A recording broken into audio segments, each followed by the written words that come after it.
Welcome to the Exam Room Live, brought to you by the Physicians Committee. Hi, I am the weight loss champion, Chuck Carroll, and this is the healthiest half hour anywhere online today. Appreciate you joining us here on Facebook and on YouTube. Coming up, we will be getting the latest on the COVID-19 pandemic with Dr. Neal Barnard.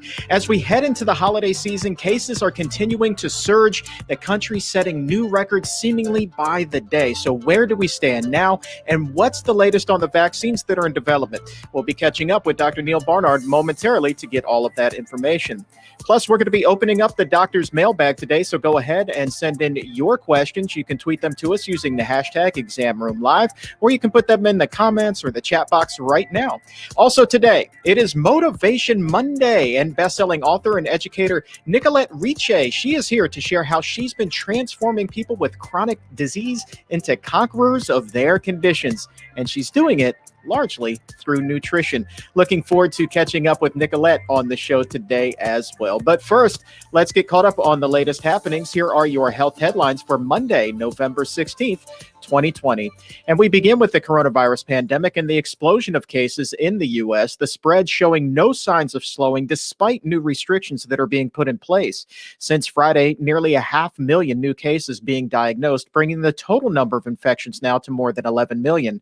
New York, which had been rocked early on by the pandemic, not immune to this next wave of cases. Cases there up 50%, and nearly every single state in the country also reporting increases. Hawaii now the only state to report a decrease in cases over the last week. But there is promising news on the development of another vaccine, and we'll be getting the latest on that with Dr. Neal Barnard momentarily.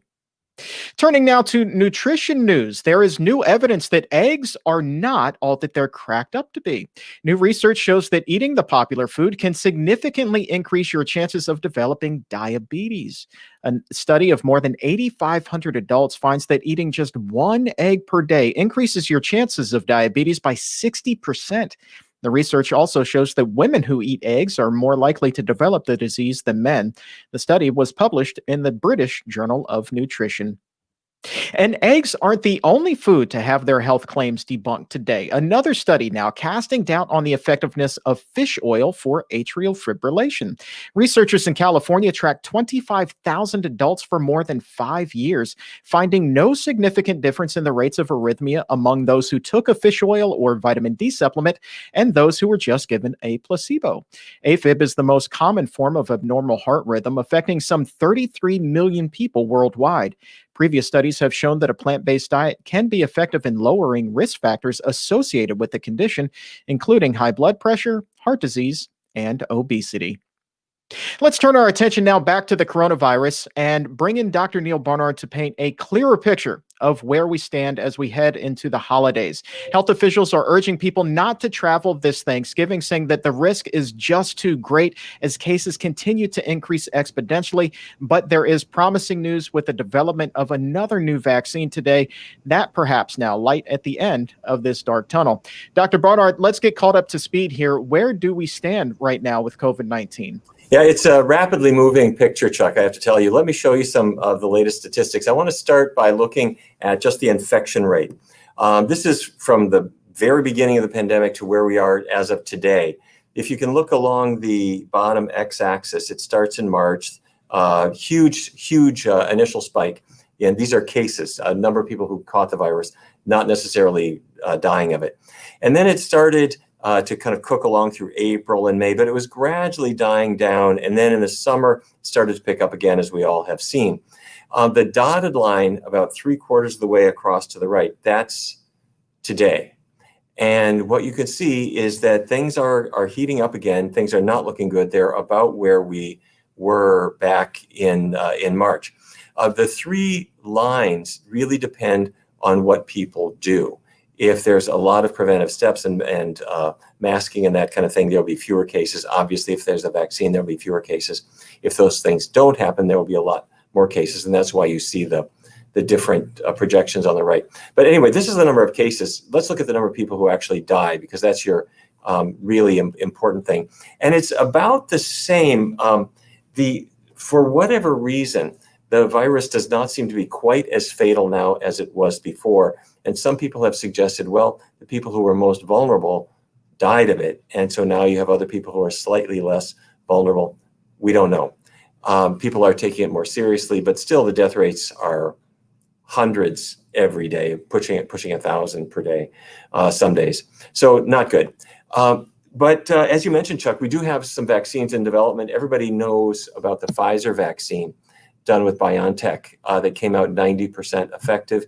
And the best guesses are we're going to be seeing that rolling out somewhere early in the new year. It's going to take them a long time. It's comparatively long time. It's a challenging thing to store. It has to be stored at very cold temperatures. You have to have two, not one, but two shots of it. Nonetheless, this is all doable, and it's certainly going to happen. But on the heels of that, Moderna came out with a vaccine, and just today we heard the results of 94% effective, which is just huge. What the actual numbers are, they brought in 30,000 volunteers. Pretty heroic research study, I have to say. Of the 30,000, half got a placebo, so they were injected with just salt solution. Doesn't do anything. It's a dummy. And of those 15,000 people who were injected, 90 of them in the follow-up period got COVID-19, and some of them got it pretty seriously. Now, the other 15,000 got Moderna's trial vaccine. And so they get the injection, then they look to see what happens. And the number was down to 5.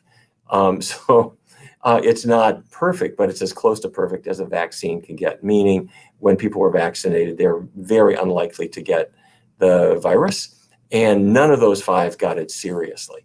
So that's where the numbers come from. There's a third, AstraZeneca has also got something going on, but it's these two, Pfizer and Moderna, that seem to be the first ones off the finish line. When are we going to see the Moderna one? New Year's, somewhere in there, the initial vaccines, but when it's coming to a clinic near you, sometime considerably after that period. There are a couple of others. Johnson & Johnson and Merck have been working in this space, but neither of them has anything that's close to finished. So that's the vaccine. Stepping away from the good news, Chuck, I got to tell you, we got to look at the bad news. The virus is, in fact, mutating, which is what you and I have been talking about ever since the beginning, and all the virology experts have been worried about. The virus is mutating. And the most clear-cut case recently, we talked about this the other day in Denmark, and for people who aren't watching, let me just bring you back into this. As of the 7th of November, 9 days ago, Denmark had 214 human cases of a mutated coronavirus. And where do they get it? They got it from the fact that people like mink coats. And the country that has the most mink on intensive farms is Denmark. And it turned out that on November the 4th, on Wednesday, a week and a half ago, the Prime Minister came out and said the virus has mutated in mink and has spread to humans. But what had to be clarified is that the mink don't come up with the virus on their own. It's not their virus. They got it from us. So human beings having the coronavirus that we have become accustomed to, working on the mink farms, transmitted the virus to the mink. And once it crosses the species line, what happens? The virus changes.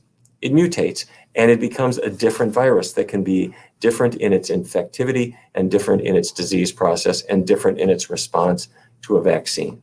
So November 4th, Denmark announced culling all the mink in the country. That would be about 17 million. It didn't happen, though. There was such an outcry from the people who have an economic interest in mink coats that they paused the cull, and it's anybody's guess right now. We have no idea. They mink clearly are harboring a new coronavirus, and not just in Denmark. We're seeing it in Spain and other countries as well. It's very likely going to spread. Okay, this was from a French epidemiologist who said, I think put it really well, every time the virus spreads between animals, it changes. And if it changes too much from the one that's circulating within humans at the moment, that might mean that any vaccine or any treatment that will be produced soon might not work as well as it should do. And that's what everybody's concerned about. So it's not just mink farms. It's these live animal markets that you have throughout Asia, but you've got them in the United States. as well. You don't have to go farther than Brooklyn to find all kinds of live animal markets that are still operating, and then, of course, intensive animal farms. The latest new update that I wanted to mention, this just came in over the last couple of days. China has been extremely scrupulous about importing the virus. As you know, that's where the virus started. And so they've been testing and disinfecting imported food products. Well, 3 days ago, November 13th, some pork was found in Shenzhou. It was imported from Argentina, and it had the coronavirus. And the next day, there was some shrimp that came up in Lanzhou that was imported from Saudi Arabia, and it had the coronavirus. And then in Jinan, the beef and tripe that was imported from Brazil and Bolivia and New Zealand all had the coronavirus. So in China is continuing to monitor this and very concerned. Here in the United States, we have pork coming from Sioux Falls that nobody is testing, and everybody knows that some of these products are very likely carrying the coronavirus. So let me just suggest where we ought to be with this. Number one, we do have to prevent infections. That means masks. It means distancing. It means hygiene. Number two, we should really just be closing down the slaughterhouses and the other viral hotspots. We did it before. We can do it again. If anything, it will help all aspects of human health. Third, we do need to fast track vaccine production and distribution. That is happening. To the extent that we are using the best research methods, we can get these over the finish line and have newer ones available, because the current ones may not last against mutated viruses. We'll just have to see. We do have to address underlying conditions, and this is where, I hate to say it, but every country, including the United States, has completely dropped the ball. We know that a person with diabetes has several-fold higher risk of dying of COVID-19 compared to a person who doesn't. But you would think that would mean we would be using nutrition, medical care as needed, get your prescriptions up to date. There has really been no attention to that whatsoever, apart from what we have been doing at the Physicians Committee. And then finally, we need to prevent what's called viral reassortment, making the new viruses.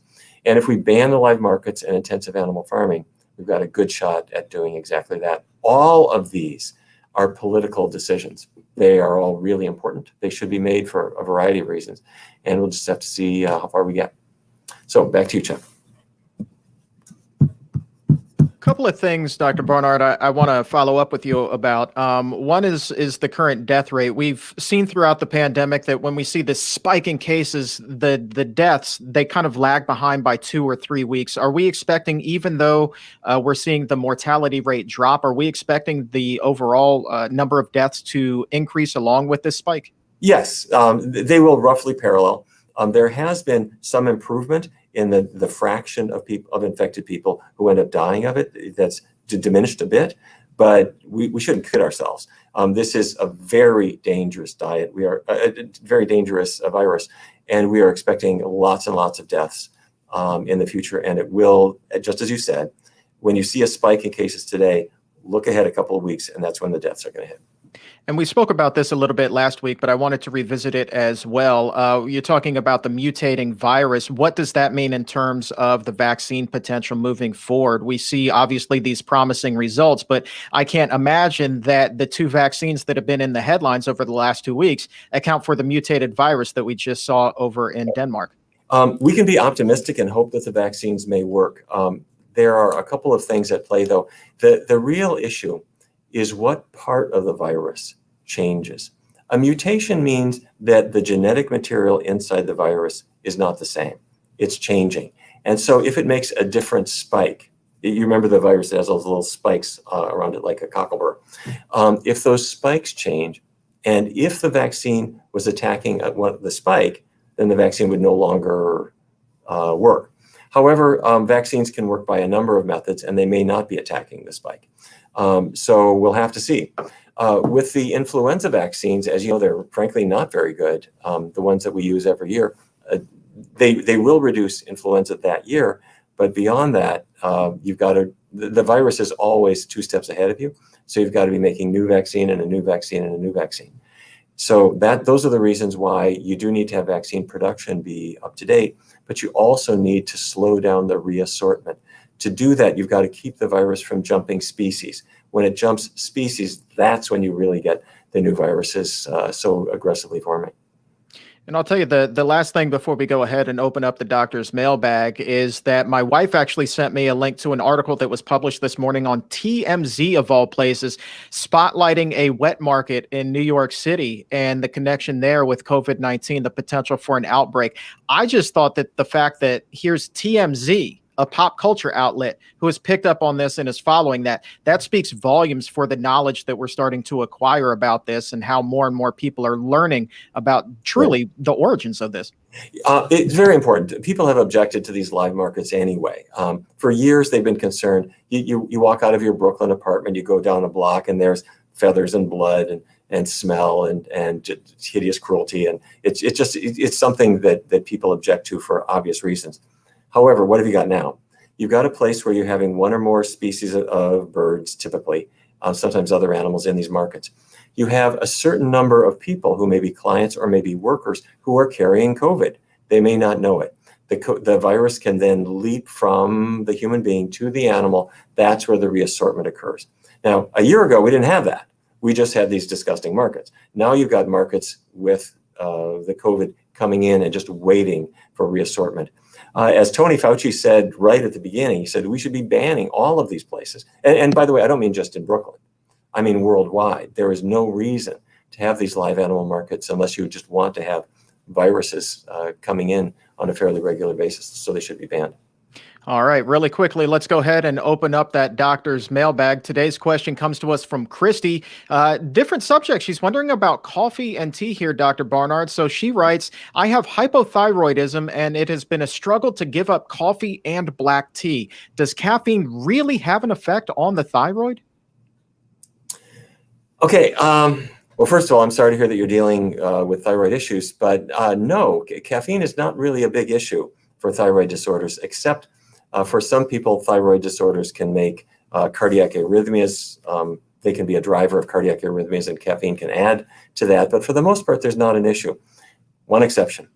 If you are hypothyroid, you're low in thyroid, and you're taking Synthroid or some other thyroid supplement, don't take anything. Don't take any food, not coffee, not cream or nothing, about a half hour before and after you're taking your medication, because it's going to interfere with the absorption. You can have a glass of water to swallow it down, nothing else. So coffee gets a not guilty verdict for the most part, but don't drink anything about a half hour before to a half hour after your medication. All right, Dr. Barnard, appreciate your time and your wisdom as always. Thank you, Chuck. All right, Motivation Monday time here on the Exam Room Live, and my next guest wears many hats. She is a health educator. She is an entrepreneur. She is a best-selling author, and she is a public speaker. And she happens to also be the founder of the Green Mustache Organic Cafe. How cool is that name for a cafe? The Green Mustache Organic Cafe. She's also on a mission to transform people living with chronic disease into conquerors of their conditions, managing and in many cases even overcoming the very diet-related diseases that claim millions of lives every single year. And with that, we welcome the motivational, the inspirational, the one and only Nicolette Richer here to the Exam Room Live. Thank you so very much for joining us today. Thank you. That was a lovely introduction. Best one I've ever gotten. Well, consider me humble. Wow. I want to talk about your I mean, you've just really dedicated your life to this. And when you were kind of talking with the producers about coming on the show, you flat out stated, look, chronic disease can be reversed. So what brought you to the idea of using nutrition so much in terms of treating these diseases?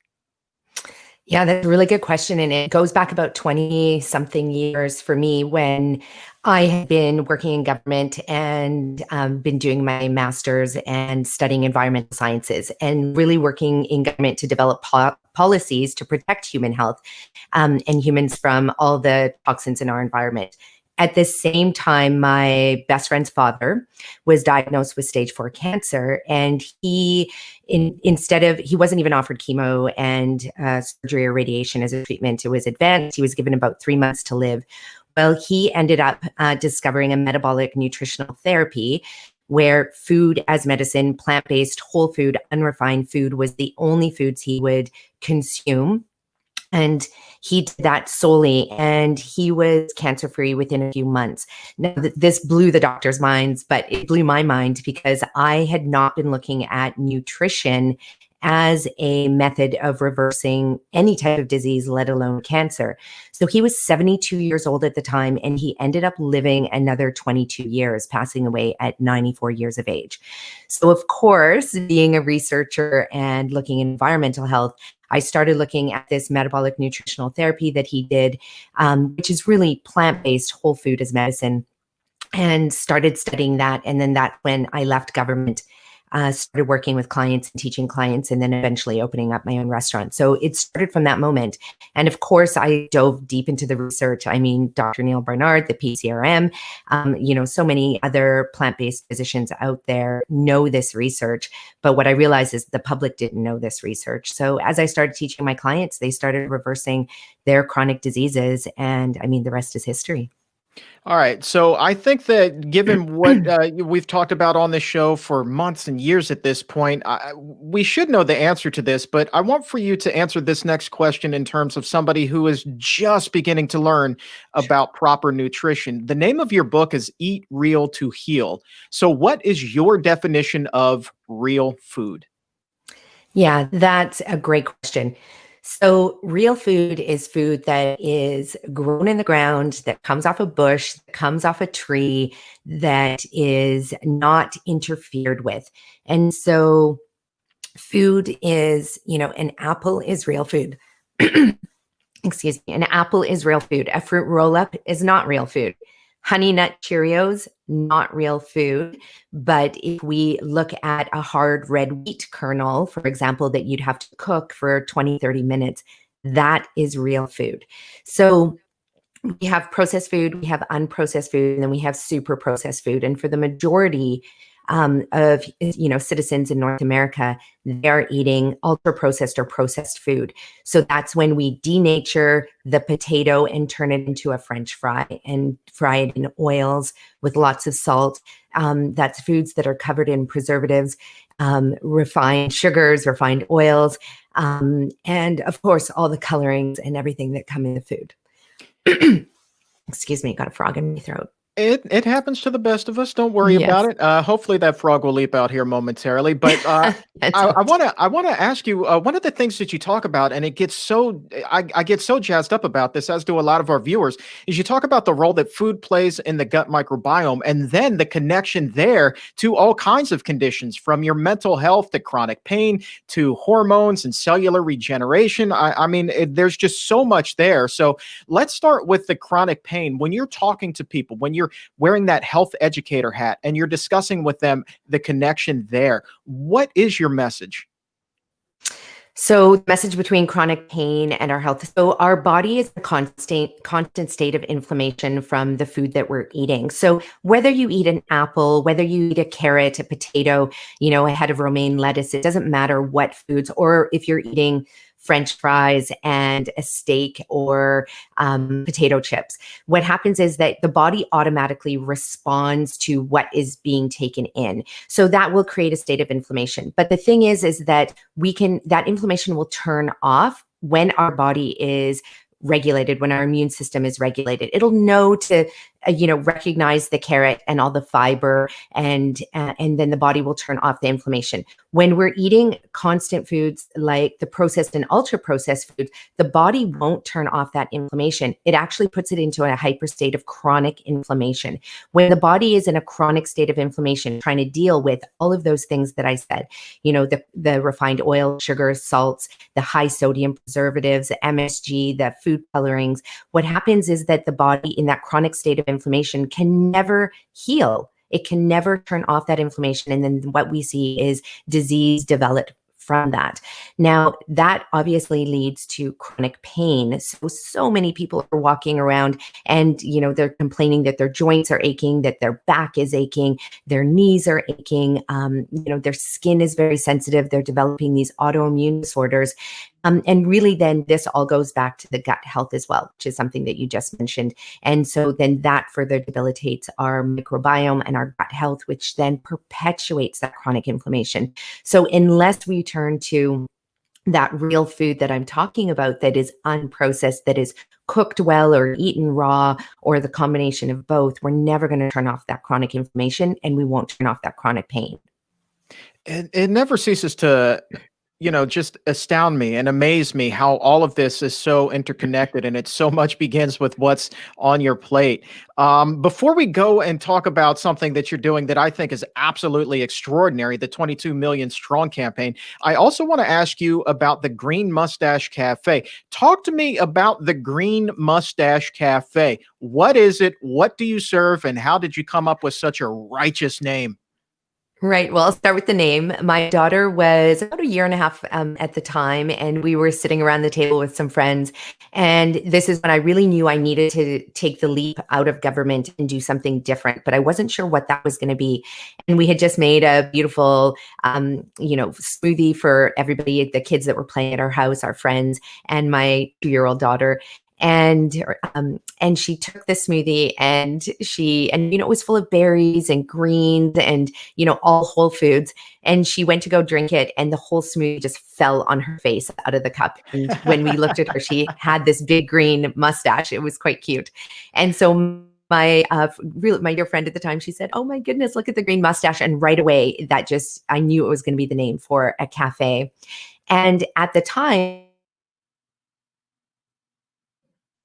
them on how to switch their lifestyle over to real clean food as medicine to reverse their chronic diseases. And I was having such success, but my clients kept saying they couldn't go out and eat anywhere because all of the restaurants that are around us, they're full of those processed and ultra processed foods that contribute to the disease, that are actually creating the diseases in our body. And so they kept asking me if I would make the food for them and deliver them. And I mean, I had 3 kids at this time. That was not going to happen. I wasn't going to go door to door delivering food to my clients. And so that's when the idea for the Green Mustache came in. So what I did is put together a business plan. I had never, worked in a kitchen before. I was working behind a computer predominantly for my whole life. And so I just took the leap, and we had sold our house, and we took some of the savings from that, and we invested in the first cafe. And the premise behind the cafe is that all the food is grown as locally as possible, but it's always 100% organic. The food is often picked by our farmers at 5 a.m, and they come in their rubber boots and drop it off in our kitchens. And, we clean it, we process it, we turn it into meals like smoothies and soups and cold pressed juices, but a lot of cooked meals, really hearty cooked meals full of, potatoes and squashes. We have 150 different ingredients that are all real food. So the whole food, we don't have refined flours. We don't have processed, sauces. We make everything from scratch. We soak our beans, we soak our grains, and then we chop it up and cook it and prepare it for you. So we have delicious meals of all types that, they're gateway items for the public as well. People are used to having chilies and stews. And so we have those. We have delicious salads with roasted beets and other root vegetables and so on. And then of course we have some of the best desserts in the world that are all made without any sugar. It's refined sugars or flours or anything like that. Matt, you're making so many people's taste buds water right now. A number of people in the chat room are like, "You got to ask her, where is she? What's her website?" So give us the details. Yeah, so we are thegreenmustache.com. So green mustache spelled the French way. So MOUSTACHE.com. Now, don't mistake us for the Green Mustache that's in New York, because they sound similar, but they have processed food that's packaged, and they're the Green Mustache spelled the other way, the non-French way. So we are based in Canada right now, but we actually have 10 locations that are coming to New York once the borders open. So that was put on hold because of COVID, unfortunately.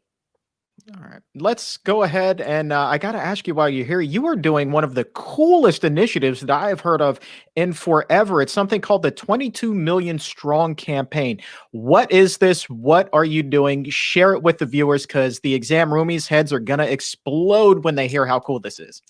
Yeah, I'm very excited about this as well. And the 22 Million Strong campaign really it's the intersection between my career. So, all the work we're doing with our Green Mustache companies, our wellness center, we have a nutrition and detox wellness center, we have the consulting company, we have the cafes, and we also have a charity that works with Indigenous communities. So, I'm also doing my PhD. And I know a lot of people think that's crazy, but I'm telling you, when you eat real food, you have unlimited energy and you can do all of these things. But what I noticed is when COVID happened, I really decided that I had to, merge all of my efforts and simplify my life, but also be able to do the really good work that we're doing. So 22 million is all about me running and cycling 7,120 kilometers across Canada. And this was because for so long I've been sitting behind my desk and sitting in a chair consulting clients, running my businesses, that I actually forgot about the movement part of health. And so it was also to get me out of my chair and get me moving my body.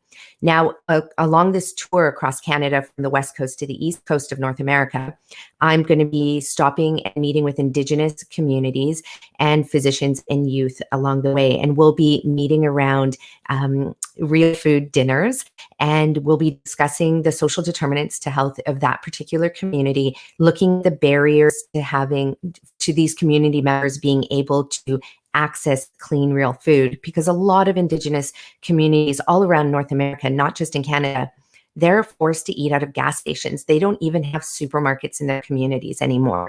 And so they're eating ultra processed foods. And it's why we see the diabetes rates and heart disease rates, the cancer and other chronic disease rates so high in Indigenous communities. So it's to be able to identify those systems so we can go back in after the tour, work with government agencies, work with the public to be able to raise the funds to be able to go in and implement the systems that are needed to create real food opportunities in these communities. And those opportunities are so desperately needed. Hearing you describe that, you said all over North America, and that's so true. One of the things that we do here at the Physicians Committee is really try to work with the Indigenous community and bring them healthier food. Because I remember being out in Arizona last year and going to a seminar out there and just listening and hearing that there may only be one or two grocery stores for a place that is the size of the entire state of Rhode Island. Okay, so you're talking about having to organize bus trips just to go to the grocery store. And that idea to so many of us is so foreign. But then when you see the rates of these chronic diseases, you talk about eating out of a gas station. No wonder the rate of diabetes and cancer is so much higher in these communities. If all they have access to are these ultra processed foods, then of course you're going to see these higher rates of disease. Exactly. These food deserts are not just occurring in Indigenous communities. I mean, they're really all over North America.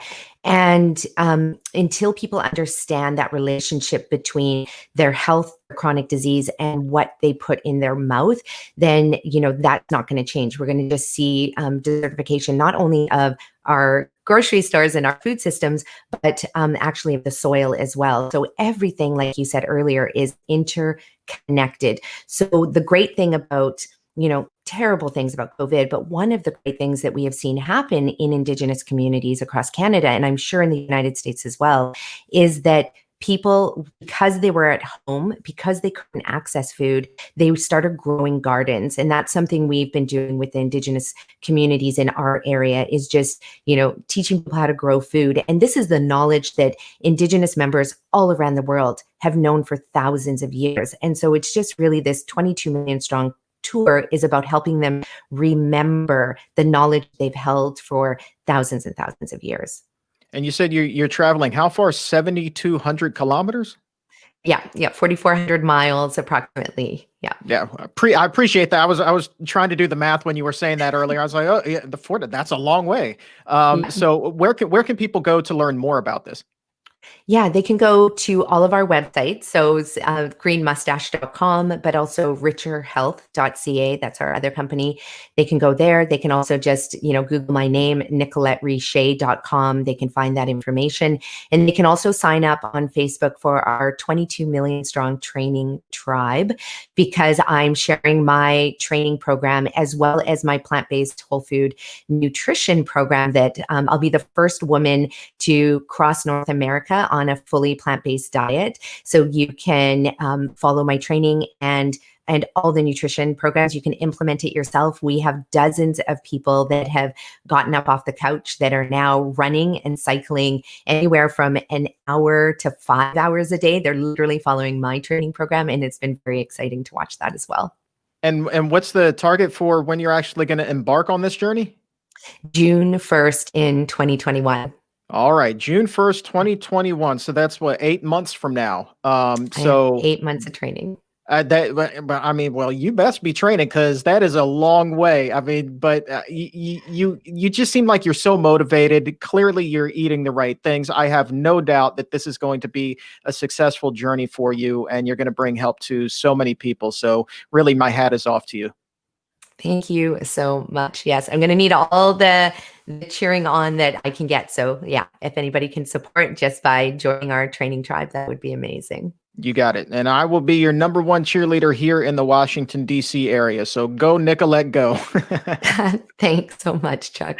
All right, Nicolette Richer, thanks so very much for joining us here on the Exam Room. Go ahead and check her out, the Green Mustache Cafe. And definitely you're going to want to follow that journey. What an epic commitment. That's so amazing. So 22 million strong campaign, definitely one to keep an eye on.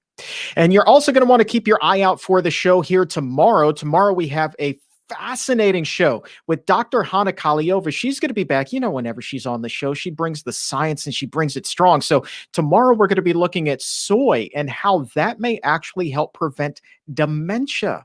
The connection there, pretty cool. So we've got breaking research there. Dr. Kaliova will be presenting, plus Dr. Jazz. Dr. Jasmine Sardana will be here singing a nutritional tune for us, opening up the doctor's mailbag, going to help raise our nutrition IQ. So you're not going to want to miss that. But in the meantime, if you have any questions or you just want to get going on your own health journey, you want to work with a plant-based doctor or dietitian who truly understands what it means to put nutrition first, go ahead and schedule an appointment with the Barnard Medical Center. You can do that by calling 202-527-7500 or hop online at barnardmedical.org for a full list of states where services are available. Telemedicine visits are the name of the game, and insurance is accepted. So barnardmedical.org or 202-527-7500. Get the opportunity to work with so many of the guests who have been on this show. Dr. Jim Loomis, Dr. Jazz, she's going to be here tomorrow. Dr. Vanita Rahman, dietitian Lee Crosby, and Susan Levin, Maggie Neola. Everybody there will be so happy to work with you.